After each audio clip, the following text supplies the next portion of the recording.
In this part, we'll deal with the GNSS-like systems for Wi-Fi positioning systems. First, we'll introduce the basics, and then we'll see how we estimate the distance between references and the mobile device and how we locate the device.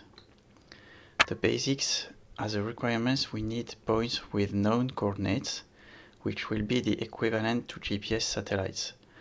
We call these points the references. The measurements are related to the references. A relation between measurements and distance will be determined, we'll see after how, and an algorithm to solve a location based on these distances will enable us to get a location. The operations are quite simple. First, you set up the system with references and their coordinates.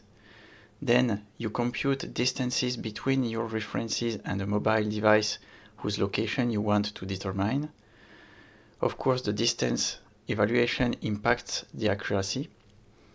And finally, you determine the mobile device location with a circular multilateration, which is based on distances and centered on the references. It's a GNSS-like process. For the setup, first you have to choose between an automated setup and a manual setup. In automated setup, your references will have their own positioning system, for instance, a GPS. For example, this is the case of the old LoRa version, which is a positioning tool developed in our lab for the DGA. The advantages are that the references are still up to date when moving.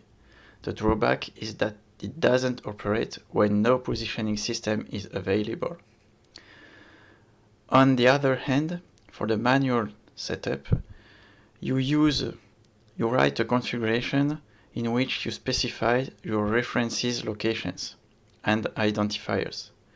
The drawback is that it's not dynamic, but the advantage is that it's simple. You write a configuration file. To obtain the measurements you will use to estimate your distance, you may use RSSI, signal noise ratio, propagation time, and so on. So in this case, in this lecture with Wi-Fi, we'll focus on RSSI, which is more accurate than propagation time on regular devices.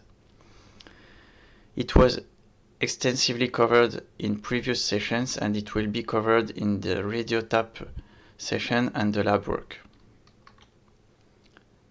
To compute your distance, you have to provide an estimate like d equal f RSSI. So your function f, which takes RSI as an input, will output the distance between the transmitter and the receiver.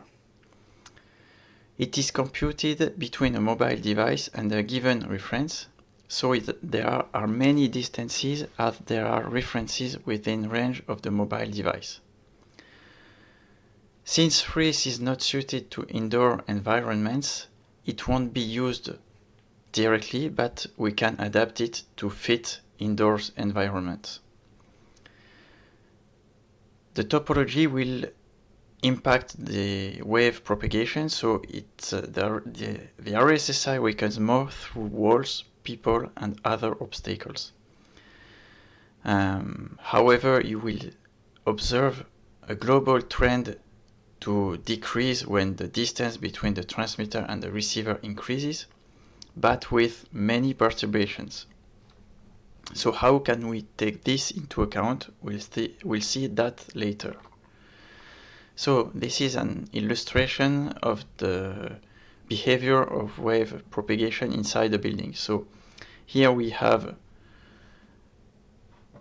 the RSSI in dBms between the transmitter and the receiver. Here the distance between transmitter and receiver. We see that globally it decreases with the distance increasing, but from one point to the other it can also increase. There are some irregularities due to diffractions, reflections, and refractions of the signal.